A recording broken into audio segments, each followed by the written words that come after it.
They say don't feed the man on the porch. I heard that sentence for the first time on my second night in Elmbrook.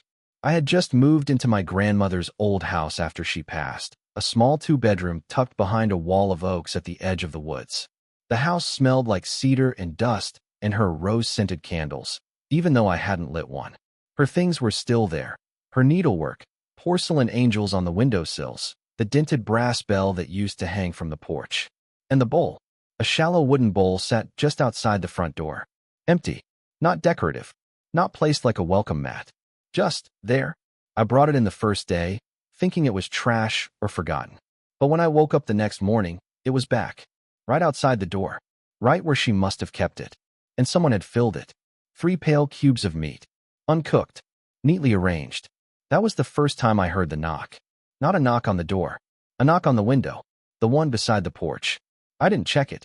That evening, I ran into Mrs. Langston, my grandmother's old neighbor. She walked with a limp and pushed a cart full of petunias up the hill. We chatted. I asked if she remembered the bowl. Her face changed. She didn't ask which bowl. She knew. Leave it where it is, she said quietly. Don't touch it. And whatever you do, don't feed the man on the porch. I laughed. I thought it was a local joke. She didn't. Elmbrook has rules, she added. You follow them, or it follows you. She wouldn't explain what it was. That night, I dreamt of someone standing at the edge of the yard. A man, tall, bone-thin, his face gray like ash. No eyes. Just dark, hollow circles. I couldn't move in the dream. Couldn't speak. I only watched as he stepped onto the porch and smiled. I woke up gasping. There was something sharp in my chest, like panic, like recognition. And the bowl was full again. Chicken bones. Picked clean. But I hadn't fed anything. I called my friend Darren. He drove up from Oak Hollow the next day to help me set up the rest of the house. I told him about the bowl, the dreams, the window knocks. He thought I was being dramatic. Said it was probably raccoons or some old superstition. We joked about it as we cleaned out the garage. We even walked through the woods behind the house. And that's when we found it. A trail. Not a normal one. Worn smooth, but not by human feet. Something had passed through there, again and again. It curved through the trees, low branches broken, the smell of iron thick in the air. Not blood exactly, not rust, but something in between. I think your porch guy's got a shortcut, Darren muttered. He meant it as a joke, but his voice cracked on the last word. That night, he insisted we watch a movie to shake the weirdness. We drank beers, ate leftover pizza, passed out on the couch like old times. Until the knock woke us. Not at the door, at the window again. Soft. Deliberate. Slow. Knock. Knock. We both sat up. Darren looked at me like, are you expecting someone? And then we both heard it, the porch creaking. Not from the wind. From weight. We didn't check. We didn't move. We just sat there, holding our breath. Then the knock came again. Knock. Knock. Knock. And from the front hallway, the unmistakable sound of something being set down on the floor. A bowl. When morning came, Darren was pale and silent. He packed up early, said he needed to get back. He barely looked at me when he left. I opened the front door. There was the bowl, back in its spot. And this time, there was something in it that made me step back. A tooth. A human tooth. White. Whole. Clean. Sitting alone in the center of the bowl. And there were footprints now, bare, long-toed, leading down the porch steps. But not away from the house. Toward the garage. The footprints stopped at the garage. Then vanished. Not faded. Not smudged. Just gone. As if the man had stepped into shadow and disappeared. I didn't open the garage right away. I stood there for 10, maybe 15 minutes, just staring. Listening. There was no wind, no birds.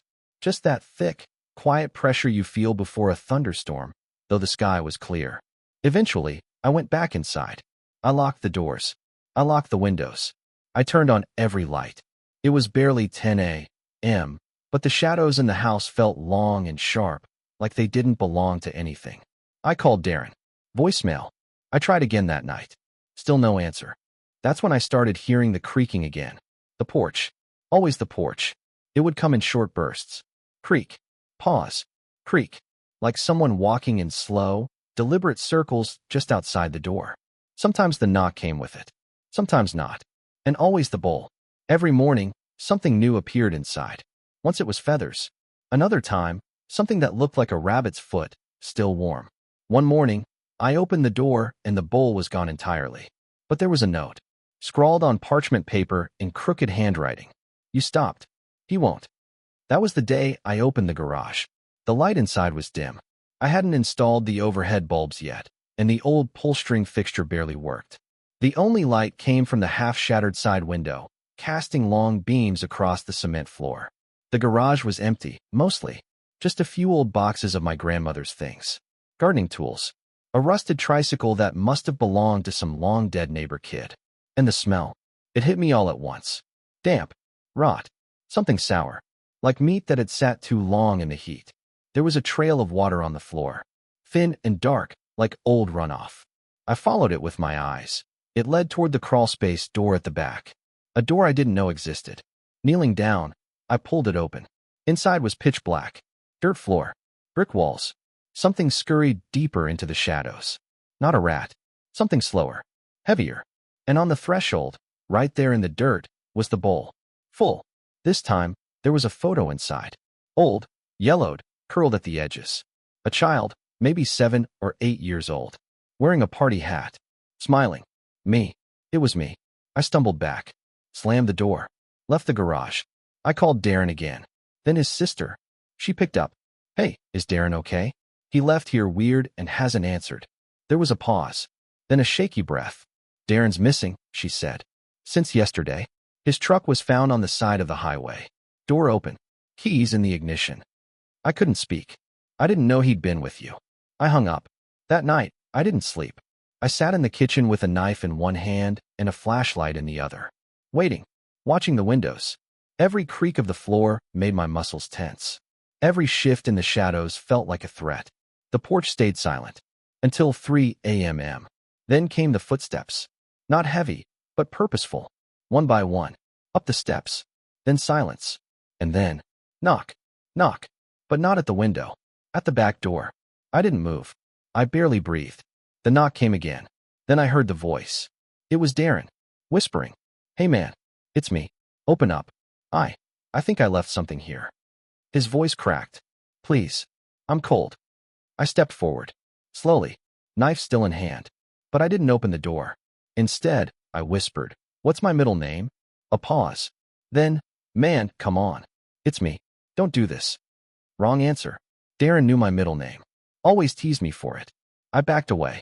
And through the crack in the curtain, I saw the shape. Too tall. Too thin. And smiling. That night, I didn't hear the bowl placed down. I didn't need to. I knew it would be there. And in the morning, it was. Filled with hair. Not fur. Not animal. Human. A lock of Darren's curls. I put the bowl in a trash bag, tied it shut, and shoved it in the outside bin. I didn't care if it came back this time. I was done playing along. But that night, the man on the porch didn't knock. He came in. I don't remember falling asleep.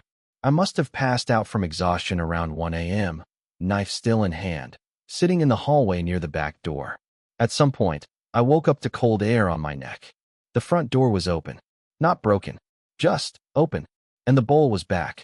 Right where it always sat. Clean. Empty. Waiting. My heart beat so loud it felt like it echoed off the walls. I stepped outside, slowly, barefoot, the grass wet beneath my feet. Nothing. No one on the porch. No footprints. No sound. But when I turned to go back in, I saw it. Just for a moment. A pale face watching me from the crawlspace window. I backed away, slammed the door, locked it, and turned on every single light in the house. I didn't sleep again.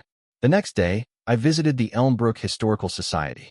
It was a single building downtown, tucked between a hardware store and an empty diner. The clerk, a thin woman with watery eyes and a tired voice, didn't know anything about a man on a porch. But when I mentioned my grandmother's address, she blinked, then walked to a filing cabinet and pulled a box labeled Wicklow Incidents, 1946 to 1982. Inside were clippings, dozens of them, missing persons, all from the same part of town. Some vanished from the woods, others from porches. One man, a postal worker, disappeared while making a delivery. His bag was found neatly set on the steps. A bowl beside it, full of. I didn't read the rest. At the bottom of the box was a hand-drawn map, a rough outline of Elmbrook and the forested area behind my house.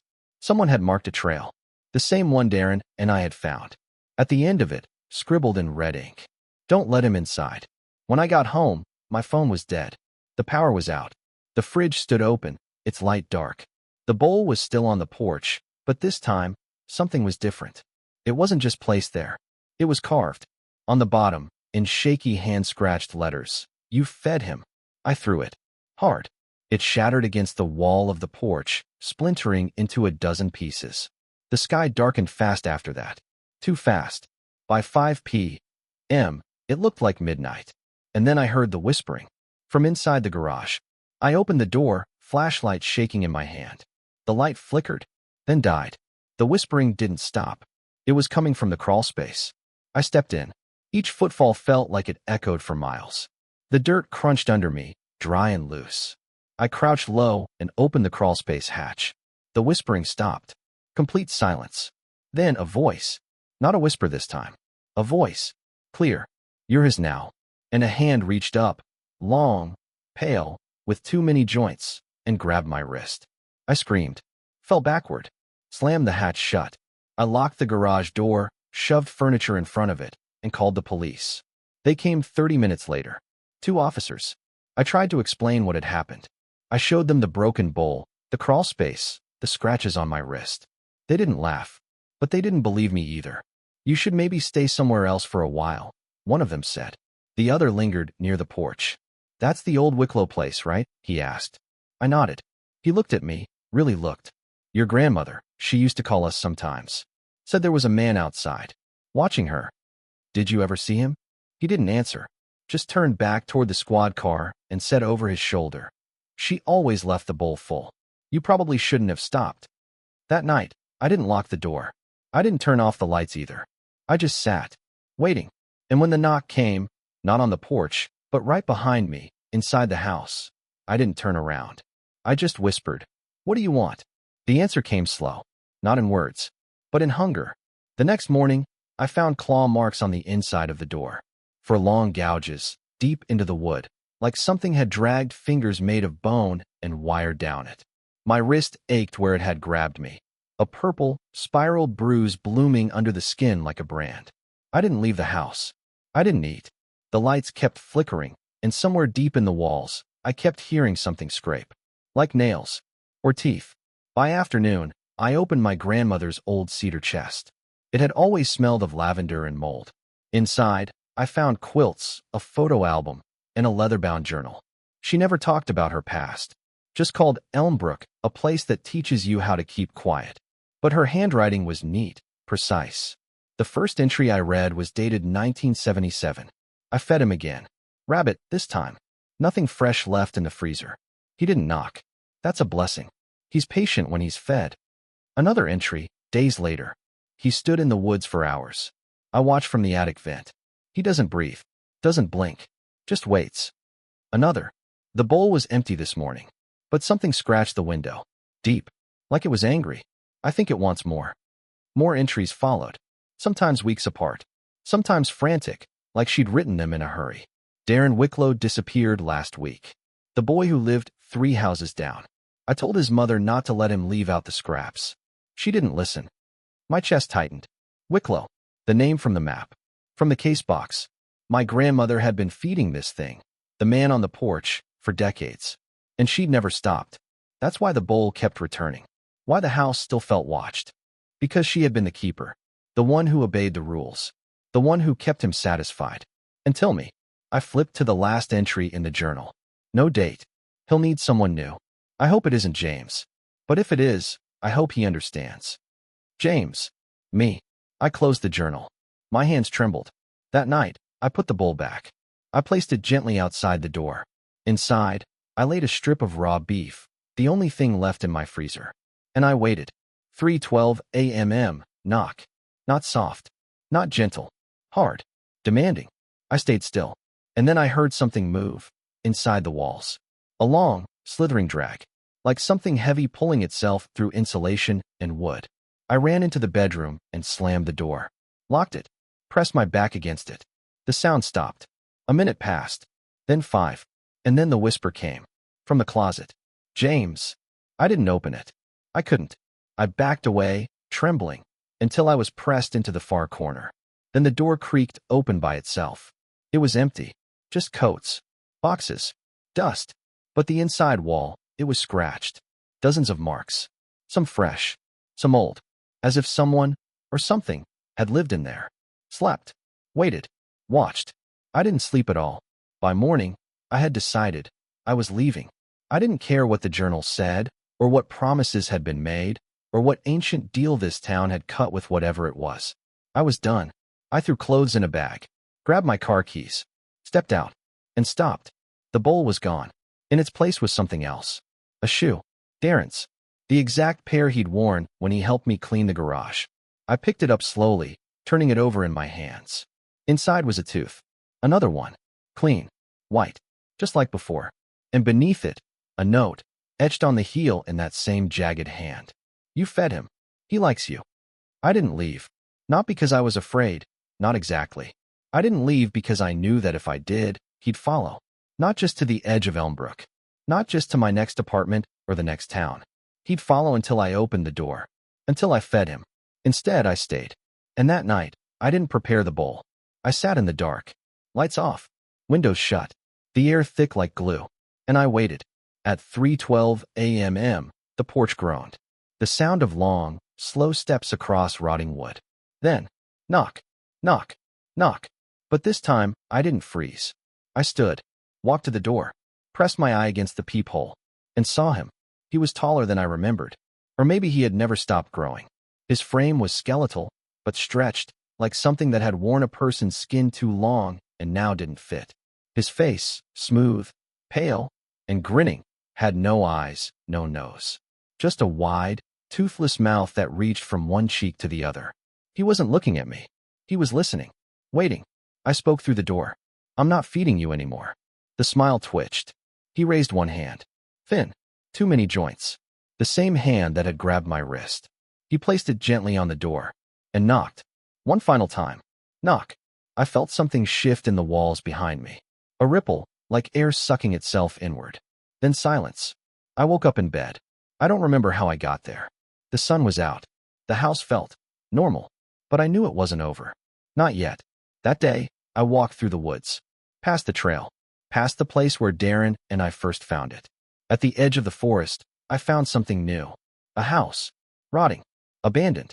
Half collapsed into the hillside. But it had a porch. And on that porch, a bowl. Empty. I stepped closer. Inside the bowl was a note. You fed him. You're next. I don't know how long I stood there. I don't remember walking home. But when I returned to my grandmother's house, the porch was spotless. No bowl. No scratches. No signs of the man. I thought maybe it was over. That the curse had passed to someone else. Until last night. I got a text. From Darren's number. He's not done. That's all it said. And then the porch creaked. I froze. My phone slipped from my hands and hit the floor. Knock. Knock. It echoed through the house. I stepped to the door. Slowly. I didn't even realize I'd brought the bowl with me until I saw it in my hands, as if it had returned on its own. Empty. Waiting. I opened the door. He stood there. Closer than ever. No more porch between us. Just him. And me. He held something in his hands. A piece of paper. He raised it, slow, and pressed it against the doorframe. Then turned and walked away, vanishing down the steps like smoke. I took the paper. On it, a single phrase. Don't feed the man on the porch. But if you do, never stop. I don't know how to end this. The bowl's on the porch again. Full. But I didn't put anything in it. And tonight, I swear I saw someone else across the street, placing one outside their door. There's more than one now. More than one porch. More than one man. And they're all hungry.